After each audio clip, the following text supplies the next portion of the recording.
Hey sewing buds, welcome back to the channel. First and foremost, I just want to thank everyone for all of the kind comments that I got on my last video. I did not expect that the video of unboxing the generous gift that B sent to blow up the way it did. I broke through 1,000 subscribers and it's still growing. So that is crazy, and I just want to welcome everyone who's new here and just explain what the channel's about and what we're doing in this video. This is basically just a sewing vlog, although I do sometimes make tutorials. And even when I'm making just a vlog, I try to show you what I'm doing in case you want to do it at home. I also try my best to link everything that I'm using, patterns, whatnot, and to provide resources so that you can better understand what I'm doing. For the most part, we focus on quilting here. I do occasionally make stuffed animals or tote bags, but I'm going more towards the quilty tote bags rather than the vinyl or leather.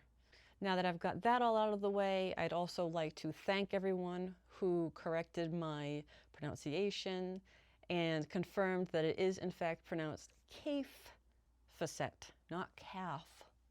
He's not a baby calf, he's a calf. And also for someone who helped me pronounce Benartex, not Bernatex. I actually have no clue why I thought this was pronounced Bernatex, but thank you. So now, what's this video all about? I actually considered not making this video, but then I put a little bit of thought into it and I thought actually it would make sense to make this video. I already felt like a little bit of embarrassment sharing the unboxing video just because I did not think it was going to blow up. I thought it was going to be like many other of my videos and get maybe like 100, maybe 200 views, and that would be that. So anyway, I always intended on writing a card to B. Even though I had emailed her, I did think that an email is a bit impersonal. But then I was thinking to myself, I think that I should actually make her something. Sometimes I feel like my words don't capture my feelings. I have decided that I'm going to make B a table runner. By the time you guys see this, she would have already received it. I am not posting this video until she has received it.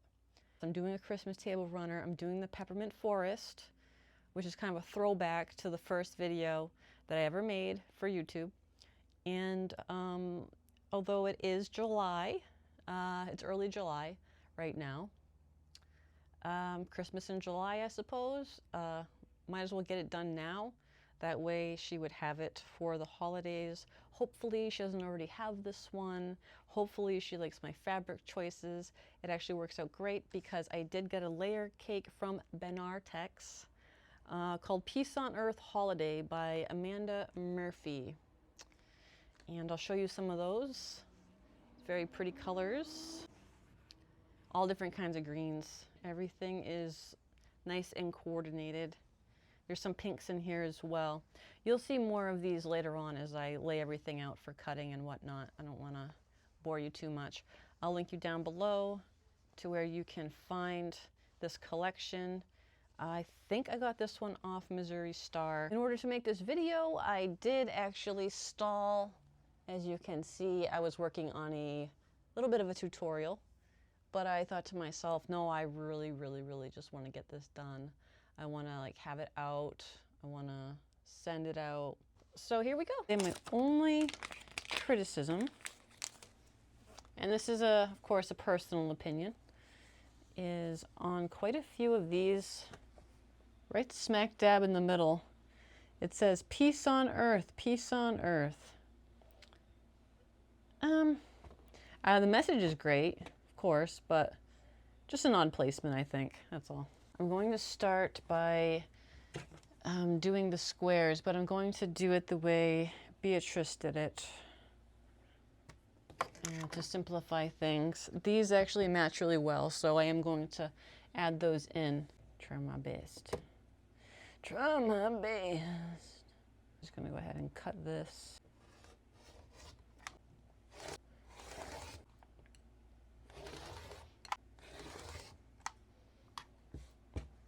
Make sure that everything is gonna look nice. So I'm gonna go with this one. See, this is why I didn't like that, but you know, go with this one. I think this is a nice, cute look.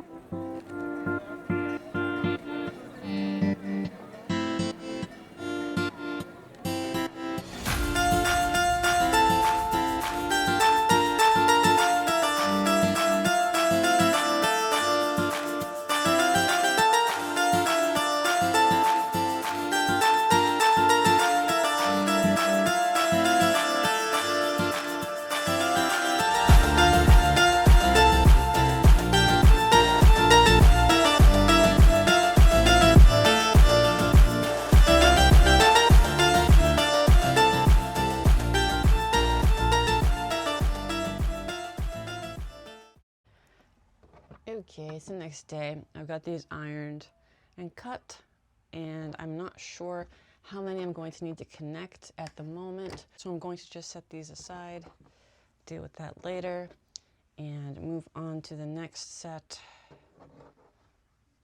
of instructions.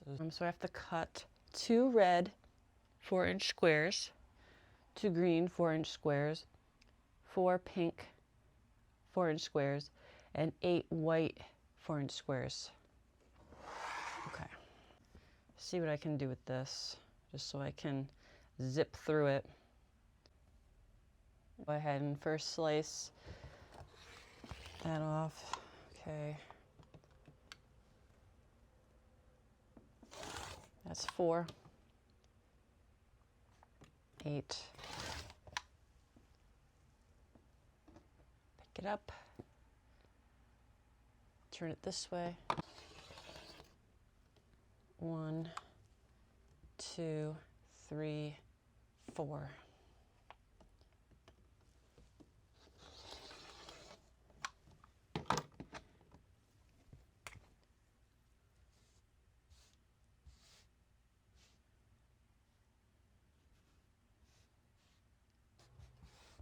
Got all of our squares cut up, our 4-inch squares.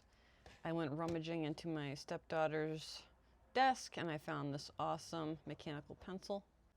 And now we are putting the diagonal lines on each white square on the back side. Just want to give a little bit of space here, right next to the line. Mechanical pencils are one of my favorite marking tools for quilting and whatnot.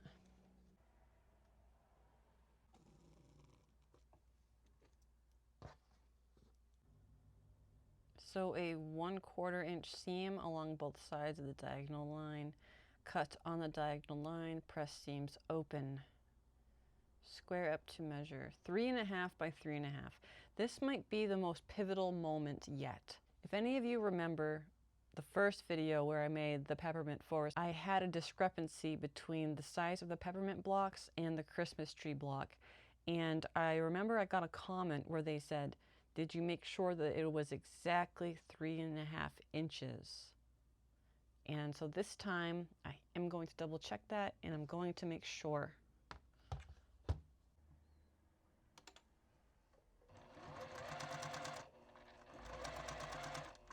There we go.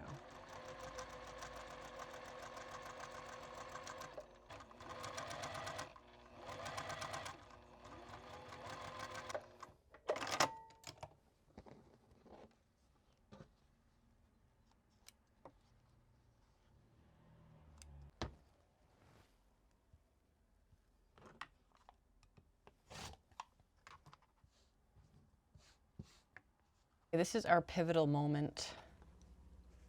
Getting these down to 3.5 inches square and seeing if this alters the outcome. Okay.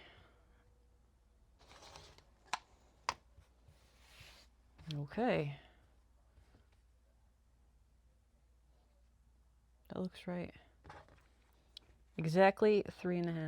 A couple weeks ago, I opened up my stepdaughter's window to get some air, and all of a sudden I just see this bird flying away, and then I hear a bunch of squawking, and I'm completely confused. I'm like, what? Why was there a bird right there? There's a fire escape right outside of her window. So I opened up the screen and peered down, and what do you know? There's a nest. I didn't count the eggs, I just saw the eggs, and immediately closed the screen and the window because the mother bird out there was going completely insane. And I was like, oh boy, okay. So I closed that up. I got a picture of the mother bird upon her return, and boy was she mad. She did not look happy. The picture I got doesn't even show the little ruffled head feathers that she originally had. I've decided that I'm just going to stay away from the window entirely. I'm not going to move the curtain, just simply going to leave everything alone until the babies are grown and out of the nest, because I do not want to disturb a mother bird and her chicks. Now we're just following the diagram and putting these together.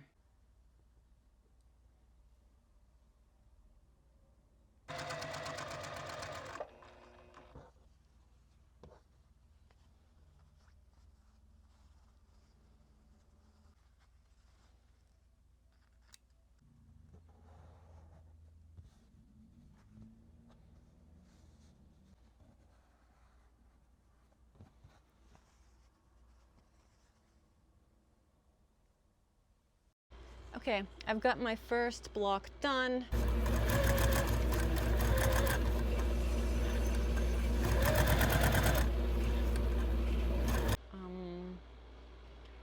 I think I must have spaced out while putting this together because, what?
As you can see, it is pretty okay. Slightly larger, but that can easily be trimmed down. Hopefully I don't lose that point too hardcore. So now I'm just going to go ahead and trim it up and hope for the best. I don't want to lose my points. I always lose my points. Well, I don't want to say always, but I will say often enough I lose my points. There it is. I'm super happy with that. I'm just going to give a quick press, and then I'm going to go and grab the innards and search for a backing and hopefully, maybe, get this quilted up tonight, because the sooner I get this done, the sooner it can be put in the mail. This is all my Christmas fabric. I want something that will go well. Blue looks nice. My area, absolute pigsty. I apologize. This one, like, no, what is that? That's scraps. I mean, it might actually go well. That's just, it doesn't make sense to do this one. Okay, maybe. Do I have enough though? I don't want the red to bleed. I have a lot of it, but it's a little nerve-wracking. This definitely, oops, this is binding. Maybe this one, honestly. I'll check and see if I have enough. This doesn't need to be in here.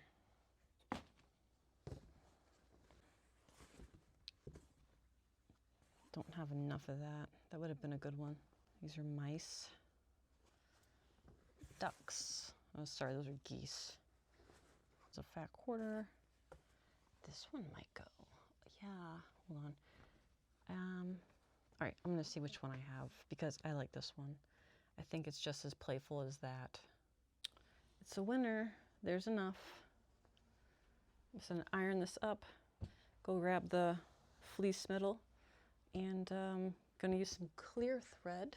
I used clear thread on the two that I sold last year, and it looked really good for the quilting because it was just the texture and there was no interruption on anything. So this is a must. I don't know if any of you ever quilted with clear thread, but I liked it. Back. Yeah, I need to slow my roll.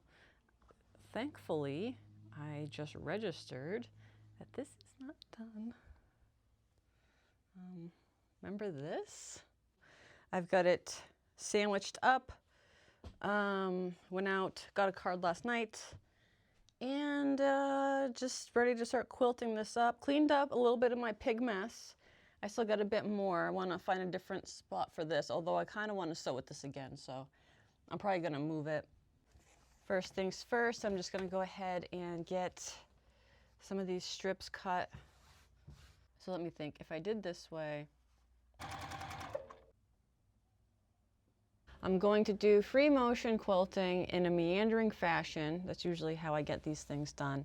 I've got clear thread, like I mentioned earlier, and I've got green in the bottom. And I'm going to start on the edge here because I just don't want to deal with a gross mess underneath. And I'm just going to move kind of towards the center. Actually, let me start in the center. I'll start right here and go in.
you.